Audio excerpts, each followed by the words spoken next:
Hola, ¿qué tal amigos? Bienvenidos a un video más acá en NTV, Narcisismo TV. Y hoy estamos los chicos de Construidos grabando un episodio que no va a ser en vivo, pero hemos decidido optar ahora por un poco hacer una alternancia en estos videos. Paul Moctezuma y Pepe in the House, ¿cómo están muchachos? Muy bien, chicos. Hola, ¿cómo están? Hola, Pepe. Hola, Edgar. Hola chicos, hola, muy buenas, muy buenas noches, un gusto estar aquí de nuevo con ustedes. Bueno, muchachos, encantadísimos de comenzar este episodio. Y vamos ya al asunto que nos acontece esta noche, porque lo interesante de grabar los episodios es que podemos nosotros justamente ir más al meollo del asunto. Y hoy vamos a hacer el último análisis del libro de Carla de la Cuesta, Todo a la Luz. Antes que nada, te preguntaría, Pepe, ¿cuál es tu idea general del libro? ¿Cómo lo categorizas después de haberlo leído y de haberlo escuchado? Si no me equivoco, ¿qué opinión te da? Eh, Sobre todos los documentos que hay sobre el caso, todos dan un punto de vista diferente, pero en mi opinión este libro Todo a la Luz es el documento más completo porque aborda el caso desde varios tipos de varios puntos de vista, ¿no? Y sobre todo del punto de vista legal y con testimonios eh, que están que están documentados, que están avalados también por las leyes. Y bueno, Carla hace un muy buen trabajo, ¿no? Dándonos los conceptos legales para que podamos contrastar de que no solamente se trata de un testimonio, sino podemos ver lo que relataron las chicas y lo que decían las leyes en ese momento y que nos demos cuenta de en realidad de la incongruencia y de la injusticia que hubo, ¿no? Porque se podría decir que, bueno, se ha dicho todo el tiempo, que los testimonios o están exagerados o fueron nada más un chisme del espectáculo, pero no. Aquí vemos cuáles fueron los testimonios, vemos cuáles son las leyes y vemos quiénes son todos los actores que estuvieron en este proceso y nos damos una mejor idea de lo que en realidad pasó desde el punto de vista legal. Y bueno, repito, yo creo que es uno de los documentos más complejos, ¿no? Lo único que le faltaría es la parte de verlo desde el punto de vista psicológico, pero bueno, esto ya lo hemos visto en proyectos de otras chicas, pero aún así, yo creo que es uno de los documentos más complejos. No, interesantísimo, Pepe. Y estoy de acuerdo contigo. Sí, definitivamente nos dibuja de alguna manera a través de los testimonios de cada una de estas chicas lo que sucedía y lo que en aquel entonces pues ellas narraban. Paul, ¿cuál es tu respuesta a esta pregunta? Una opinión general antes de escabullirnos un poco más a profundidad en lo que es el libro en sí, porque nos faltan varios capítulos que podemos analizar hoy y me encantaría de verdad escuchar su opinión. Claro que sí. Pues mira, al igual que Pepe, yo también lo considero uno de los, digamos, proyectos que hablan de este caso, más, digamos, esclarecedores de las cosas, ¿no? Y contundentes, ¿no? La verdad, abordándolo, como dice Pepe, de una manera jurídica, en donde Carla se da la tarea de dar explicaciones de muchos conceptos de los delitos, de mucha cantidad de delitos que convergieron aquí. eh, y también esta labor como de rescatar este archivo de Chihuahua, donde hoy en día creo que todo el mundo estamos volviendo al origen con ello, ¿no? Al origen de la manera en la que las personas, las menores de edad, que incluso habiendo ya terminado la organización, algunas seguían siendo menores de edad cuando hay estas declaraciones y pues al final te llenas un poco pues de mucha indignación eh, en cuanto a que el Estado mexicano no hizo su trabajo y en cuanto a un juicio mal llevado y este juicio que desemboca en que se les dé la libertad a los acusados del caso eh, y te puedes explicar de una manera o sea, demasiado interesante que, que hubo, pues digamos, tráfico de influencias, hubo corrupción, eh, hubo personas que no actuaron bien, personas con mandos, personas con poder, que derivó en que pues esto siga hoy en día resurgiendo y que las personas se estén juntando de nuevo para pedir justicia, la justicia que no se sirvió en un principio. Bueno, Sí, y es interesante. Ah, sí, disculpa, Pepe. no, sí, definitivamente. Hemos visto el caso donde muchas veces se ha pasado por alto, se ha omitido completamente la injusticia y lo turbio, o sea, el mal manejo que se le dio al caso, ¿no? Es como diciendo que, bueno, es que en realidad no saben, o sea, fue una exageración. Eh, y vemos pues también la complicidad de los medios en ocultar toda esta parte, ¿no? De cuenta que sí le dieron difusión. A la parte pues del espectáculo y demás, pero pues a lo que estaban diciendo estas chicas, o sea, se omitió completamente. Sí, es súper, súper interesante porque yo creo que justamente el objetivo de este libro era resaltar este tipo de accionar tanto de las autoridades como de las personas involucradas. Y es interesante porque el libro comienza con la cita, una cita que habla justamente de la verdad, de la importancia de la verdad en un caso tan digamos, trascendental. Y dice, la justicia tiene que ver con la verdad. Y en cierto modo, y en cierto sentido, es la victoria de la verdad sobre la mentira. En los primeros capítulos podemos ver que justamente habla y narra Carla de la Cuesta cómo la carrera y el personaje que había construido Sergio Andrade junto a Gloria Trevi había traído muchos, digamos, a muchas personas de diferentes edades, de diferentes aspectos de la población. ¿Te acuerdas un poco de ese principio, Pepe, de cómo ella describía por qué esta figura era tan atrayente a niños, a intelectuales y a gente del mundo de la farándula? Perdón, otra vez, ¿me puedes repetir la pregunta?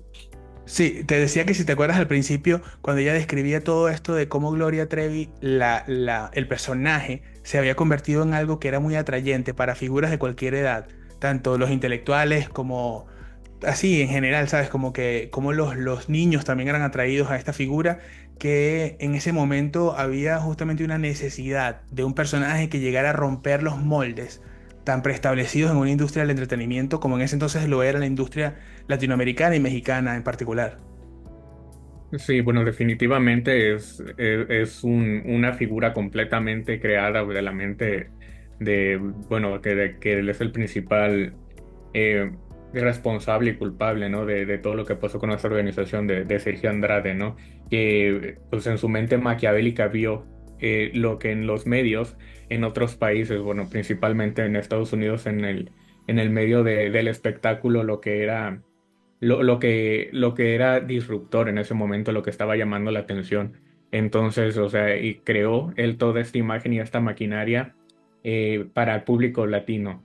Él sabía que como esto no existía aquí, iba a llamar la atención. Entonces, tanto de todo ese personaje que armó, que lo puso en esta cantante, pues era precisamente para eso, estaba diseñado para atraer a las masas, para llamar la atención, ¿no? Para darle a las personas algo que no tenían, o sea, algo que no, pero que ya estaba probado, cómo iba a reaccionar la gente, porque eso ya se vio en otros países, vimos que imitaban, por ejemplo, tomaban ciertas cosas de ciertos artistas, ¿no? De figuras del rock, de también figuras del pop, también haz de cuenta que desde el look hasta el comportamiento en los escenarios de la cantante era todo era planificado para ser disruptor también en Latinoamérica y pues sin duda también el mensaje que daban, el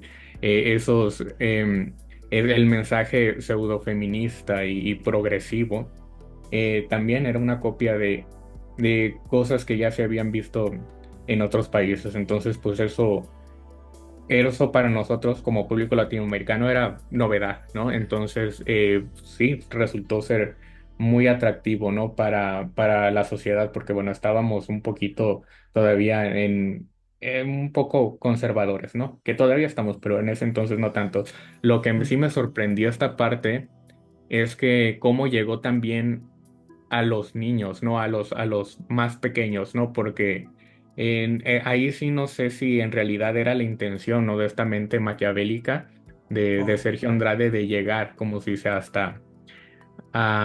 llegar hasta a los más pequeños, ¿verdad? Entonces, definitivamente cuando vio que le servía, lo empezó a utilizar para sus fines malignos, maquiavélicos y oscuros, pero Oh. ahí no estoy seguro de si en realidad era su intención junto como todo lo demás. Si en realidad solamente empezó como, como una estrategia de marketing o tenía en su mente el alcance que podía llegar a tener para los fines de la agrupación que llegó a formar después. No sé qué ustedes piensan al respecto, chicos. Interesante, yo no lo había pensado de esa manera. ¿Tú qué piensas, Paul? ¿Era esto casualidad o estaba planificado, como dice Pepe, de como una especie de maquiavelismo en ese sentido? ¿Tú crees que fue una coincidencia que pasara esto con los niños o un eventual resultado de un plan más pensado?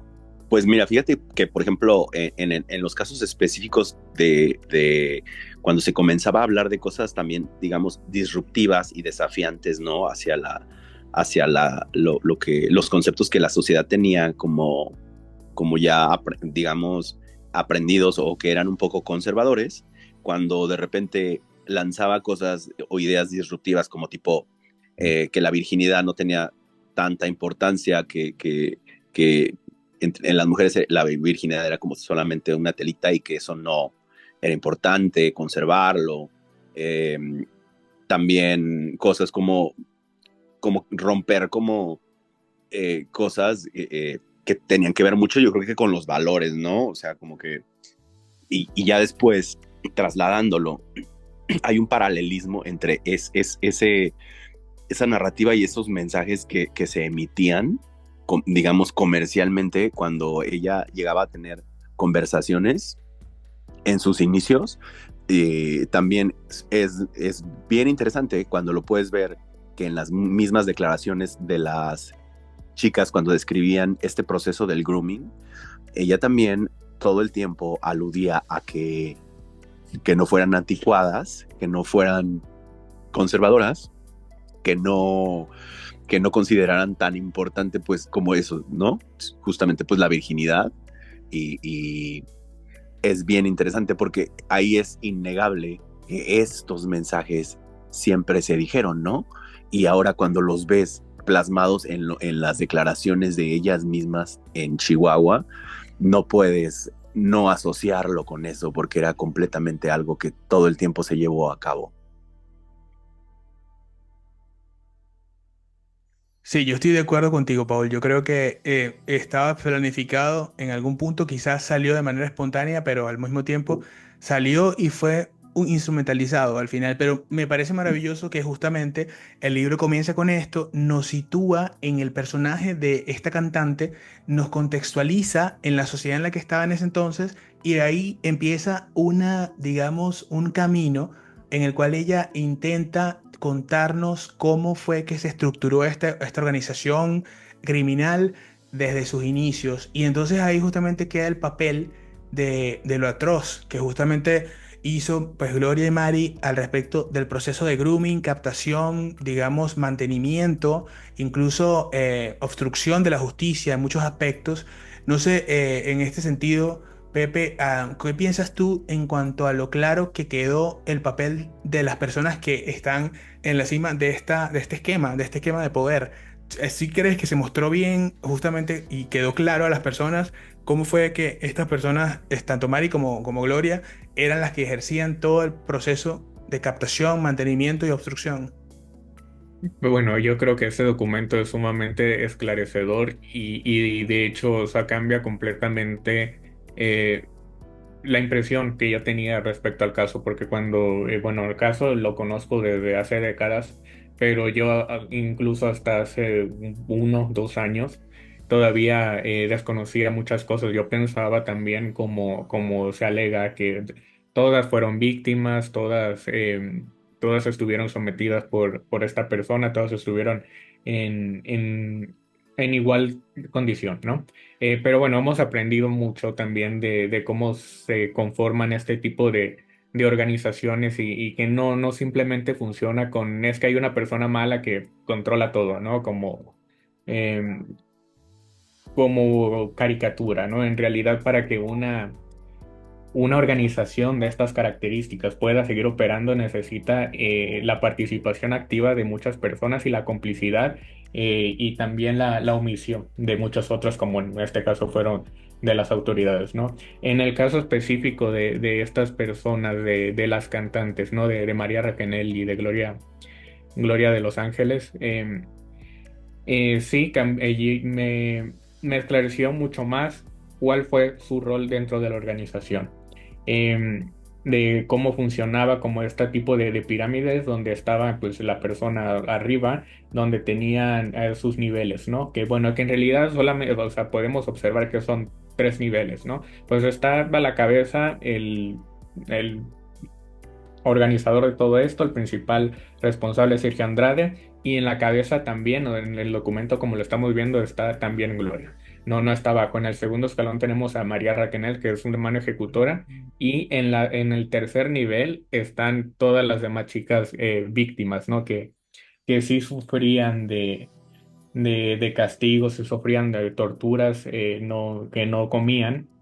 Eh, y el libro no los relata perfectamente, ¿no? Cómo es que estas personas que se hicieron, bueno, que se siguen haciendo pasar por víctimas, no es que no lo hayan sido en su momento, ¿no? Eso no lo vamos a discutir. En su momento, probablemente, o sea, casi seguramente, pasaron por situaciones similares, ¿no? Pero en algún momento cambiaron los roles, ¿no? Entonces, en el libro, en la historia de todas esas chicas, pues nos queda claro que mientras las chicas estaban afuera congelándose en el frío sin comer nada, las otras personas estaban muy cómodas, ¿no? Estaban comiendo bien, estaban planeando castigos, estaban eh, cuando estaban en invierno, y cuento una parte en el libro también que estaban en Argentina, ¿no? Que estaban en invierno y arriba afuera estaban castigando a las chicas y luego, pero adentro estaban estas tres personas, ¿no? Sí. Abrigadas del frío y pues nos da una visión mucho más clara, ¿no? Que en realidad no es como lo cuentan, o sea, no es tan sencillo como decir es que todas son víctimas, ¿no? Hubo ciertos grados de responsabilidad y, y hay que aclarar también, o sea, que no es como se sigue manejando en muchos casos ahorita, he escuchado muchas opiniones donde dice, es que todas son responsables hasta cierto nivel. Pero bueno, en mi opinión y con lo que veo como si esté en este libro, no es así, no es que todas sean responsables a cierto nivel, o sea, están los responsables, los ejecutores, que está muy claro quiénes eran, y ellos sí tienen diferentes niveles de responsabilidad. No podemos darle el mismo nivel de responsabilidad, por ejemplo, a Sergio Andrade que María Raquenet. Definitivamente no es el mismo nivel de responsabilidad, pero entre ellos, o sea, sí está el común denominador que ellos eran los ejecutores, ¿no? De todas las acciones de esta organización. Y además están las víctimas, ¿no? Entonces no podemos decir que las víctimas tuvieron grado de responsabilidad. Ahí es donde estoy en total desacuerdo con lo que se maneja todavía hasta ahora en los medios. Entonces espero, como se dice, que sí haya podido responder la pregunta. Sí, totalmente. Y justamente me alegra que hayas dado esa respuesta porque ahí es donde se ve la calidad del libro, ahí es donde se ve cómo esto ya queda sin duda en mucha gente. Les digo, tienen que leer el libro. Por favor, no se pierdan la oportunidad. Paul Moctezuma, ¿tú qué piensas al respecto? ¿Queda claro y bien establecido el principio en los primeros capítulos del libro, el rol de cada uno a través de los testimonios? ¿Tú qué piensas? Sí, fíjate que sí, y bueno, la verdad es que un comentario a la par de todo esto es que me gusta mucho que estemos haciendo este análisis con ustedes dos precisamente, chicos, porque tienen el libro, tenemos el libro los tres, la verdad, los tres lo leímos y todos tenemos como nuestras opiniones que a veces hemos comentado fuera de los programas, pero fíjate que este gran trabajo y de la manera en la que lo llevó Carla, la verdad es que se habla la realidad, se hablan las realidades y aparte acompañadas de conceptos que te ayudan a entender y a explicarte los delitos, ¿no? Las responsabilidades. Por ejemplo, me encanta esta parte donde Carla, en todas las explicaciones jurídicas que da y que como un gran acompañamiento del libro lo hace constantemente, es cuando se explica, por ejemplo, la palabra violación, la palabra abuso sexual, la diferenciación entre ambas, y, la, y bueno, todas las ramificaciones que tienen que ver con explicarte ese delito que muchas veces creo que no se entiende, obviamente, porque pues no todos tenemos ese conocimiento de las leyes, ¿no? Ese conocimiento legislativo y jurídico, lo cual creo que es de gran ayuda, ¿no? Para la sociedad. Entonces ella te explica de qué manera también se pueden fincar responsabilidades y no siempre tiene que ser la persona que está ejerciendo, digamos, la violación activamente hacia la otra persona que está en desproporción de poder, sino que también quienes ayudan, ¿no? Quienes están coactuando en este hecho en específico, ¿no? Quien facilita, quien hace todo el trabajo como de convencer, quien participa también activamente y quien, por ejemplo, da algún beneficio, porque aquí no ocurrió en específico, pero también se explica que si en cierto caso una persona da un beneficio a quien fue la víctima, también tiene grado de responsabilidad en que esto se haya llevado a cabo. Entonces a mí se me hace muy, muy interesante eso. La verdad es que creo que es un documento bien, bien, bien completo porque las explicaciones jurídicas, la lectura de los testimonios, el respeto a las otras víctimas, donde Carla les pone, digamos, ciertos seudónimos, pero yo creo que está haciéndole como que un bien a la sociedad, un bien a sus compañeras de dolor, cuidándolas, pero validando su dolor también. Lo que Y- es... Ay, sí, disculpa, Pepe. no, no, sí.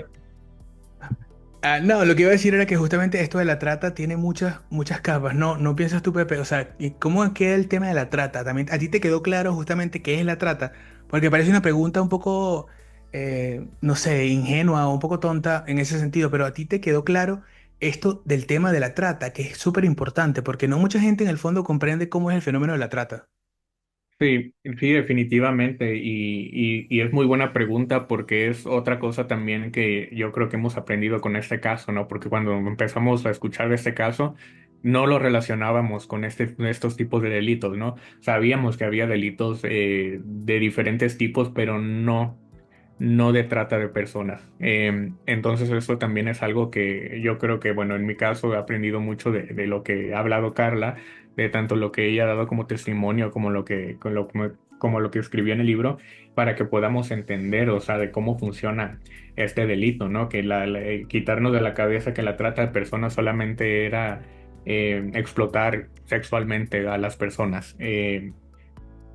Que también hay otro tipo de trata, por ejemplo, esta explotación laboral que ellas sufrieron también es, y cómo funcionan estos mecanismos, ¿no? Para la trata de personas y que es igual a muchos otros tipos de trata, ¿no? De todos estos mecanismos de cómo van y convencen a las víctimas, donde los sustraen de sus familias, o sea, a base de engaños con el fin de explotar a las personas, ¿no? Entonces es algo, creo que también explica muy bien el libro, ¿no? La trata de personas no es simplemente lo que nosotros tenemos en mente algo, sino cualquier tipo de explotación de las personas. Exacto, incluso hay una parte que ya habla de la figura jurídica, como también creo que, no sé bien cómo era ese concepto, esa parte sí que todavía la estoy aprendiendo, pero justo era eso. Ahora bien, muchachos, hemos visto cómo sí se instauró de manera exitosa el establecer esto de la dinámica interna de los poderes dentro del circuito psicopático, que es así como lo llamamos justamente en este canal, porque desde lo conceptual, desde lo conductual también, si tienes esa referencia. Pero bueno, la siguiente pregunta que les iba a hacer, comienzo contigo, Pepe, es con respecto a la labor esclava como base de una carrera exitosa. Ese fue de los capítulos que a mí más me marcó porque no lo había pensado tanto así. Nunca lo lograba entender bien y cuando leí esa porción del libro que habla de cómo la mano esclava ayudó mucho a construir esta marca también. ¿Tú qué piensas al respecto? ¿Qué pensamiento te vino cuando esto llegó a ti?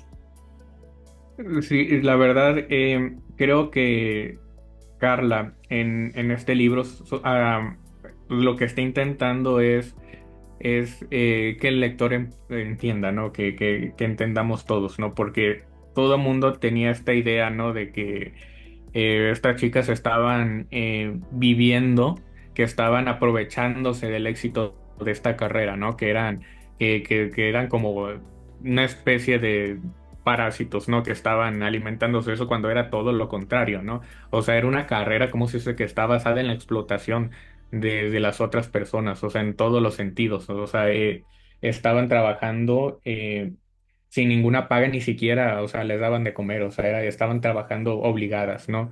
Estas personas, y es muy triste, ¿no? Que la gente no lo entiende. Yo creo que Carlos lo que quiso explicarle a la gente, ¿no? Que entiendan, o sea, que no es como se dice de manera tan horrible, ¿no? En algunas personas en los medios de que esta persona les daba de comer, ¿no? Sino al contrario, ¿no? Esta persona, como se dice, tiene una carrera con base, como se dice, en la esclavitud de otras personas. Entonces, eh, es una lección también para nosotros como sociedad para que veamos lo que es aceptable y lo que no. Es simplemente como una llamada a la sociedad de despierten, o sea, no están viendo, o sea, cómo es posible que a estas fechas todavía acepten eh, este tipo de eh, este tipo de carreras, ¿no? Que vemos que son exitosas a la fecha cuando están manchadas por por toda esta explotación que está sobre el sufrimiento, personas que fueron básicamente esclavas. Totalmente, totalmente. Paul Moctezuma, ¿algún comentario respecto a esta parte? Y entramos de lleno con el último capítulo de este libro que es México, ¿en qué nos falló? Vamos antes a escuchar tu opinión al respecto de la mano esclava como la construcción de una carrera. Sí, claro, porque fíjate que, o sea, Carla lo ejemplifica con otros casos que también a la par han ocurrido en Latinoamérica y en todas partes del mundo, ¿no? Con este conocimiento que ella tiene, ya con algunos años muy adentrada en lo del tema de la trata de personas, pero sí, sabes, como que creo yo que unifica criterios de personas que se han interesado en el caso últimamente para explicarse las cosas, ¿no? Y para estar quitándose ese tipo como de, digamos, coloquialmente como telarañas mentales que a veces personas muy convenientemente han instaurado para que la gente siga teniendo esta confusión. Entonces ella explica literalmente ayudada por la verdad que todas dijeron en algún momento y pues te explicas cómo era el motor, porque fíjate que ella explica que, bueno, ya lo hemos visto también con otros proyectos como Estafador de Sueños, pero como al pasar del tiempo las cosas fueron cambiándose y transformándose, porque hubo un punto en el que ya no tuvieron que contratar, digamos, por darte un ejemplo, personas de seguridad, personas que cargaran cosas, personas que hicieran todo este trabajo como lo hemos platicado, ¿no? O sea, eh, por ejemplo, de estar toda una noche como lijando paredes, este tipo de cosas, ¿no? Y de verdad, a veces es un poquito injusto y muy indignante como ciertas personas que todavía intentan como defender y como que todavía siga teniendo validez lo del pasado y esta confusión que siempre intentaron que siguiera. Eh, pero, o sea, nunca se paran un momento en reflexionar de que estas personas, como nunca fueron, o sea, retribuidas de este trabajo esclavo, ¿no? Y que ha pasado en otros casos también, pero la manera en la que se explica que esto fue cambiando y se fue transformando y pues digamos, no sé si era idea de Sergio, obviamente tenía su gran apoyo que eran ellas dos, pero ya optimizó recursos y ya no tenía que hacer contrataciones de personas, figuras masculinas también, por la manera en la que él siempre quiso someterlas, pero esto fue la maquinaria, ¿no? O sea, la maquinaria, digamos, la estructura y la infraestructura era la carrera de Gloria, porque de cierta manera, pues esto es algo que tenía que seguir caminando para que se siguiera generando dinero para poder hacer todo lo que siguieron haciendo, como huyendo. Se necesitaba mover dinero de un lado a otro, comprar boletos de avión, hacer toda esta campaña de desprestigio hacia Aline. Y pues la verdad es que yo creo que todo lo está siendo muy bien explicado en este libro. Yo creo que quien quiera estar interesado en poder entender un poco mejor este caso, este libro yo creo que es lo mejor. Es un documento de investigación, o sea, aquí Carla se convierte en una periodista de investigación sin haber sido tal vez su propósito, pero realmente lo está siendo. Y yo pienso que en un futuro se va a estar hablando de este libro desde otra perspectiva. Bueno, perfectísimo. Últimos minutos del capítulo de hoy, muchachos. Quiero irme con esta parte final del capítulo. México, ¿en qué nos falló? Y esa pregunta la dejo para ti, Pepe, y la dejo para ti, Paul. Apreciaciones finales y México, ¿en qué nos falló en este caso, Pepe? Definitivamente en muchas cosas. Yo creo que es uno de los capítulos más indignantes porque todos los capítulos hablan de cosas horribles, ¿no?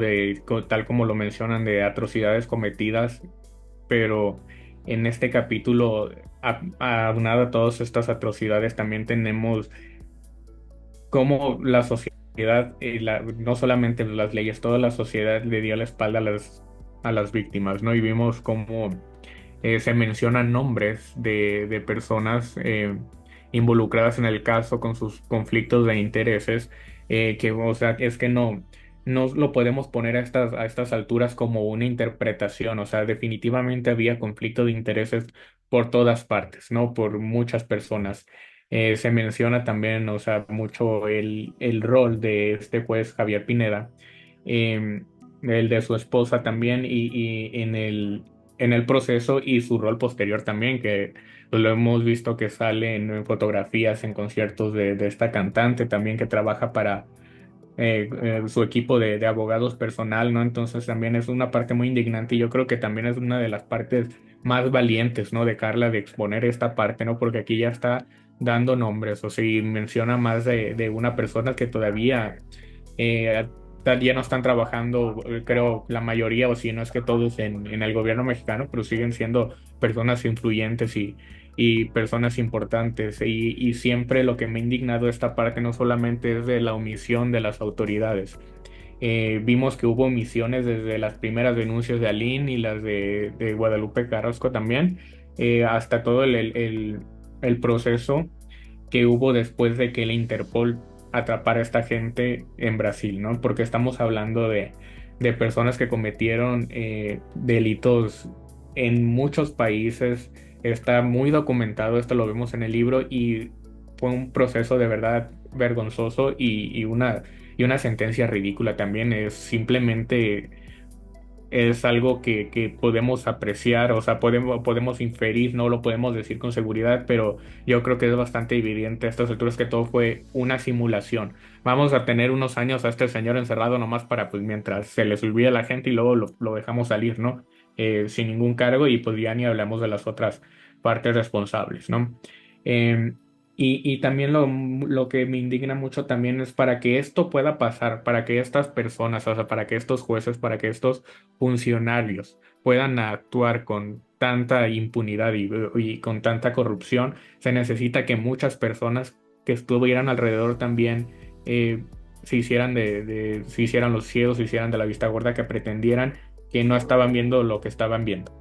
Se le reconoce en el libro también que hay personas que sí hicieron su labor y tan se les reconoce a esas personas que hicieron su labor que está la documentación que permite que al día de hoy Carlos hubiera podido hacer este libro, ¿no? Porque nada más faltara eso, ¿no? De cuenta que hubieran desaparecido todas las declaraciones, todo el expediente de estas chicas, ¿no? Entonces vimos que también hubo personas que hicieron su trabajo, pero definitivamente muchas personas decidieron por alguna razón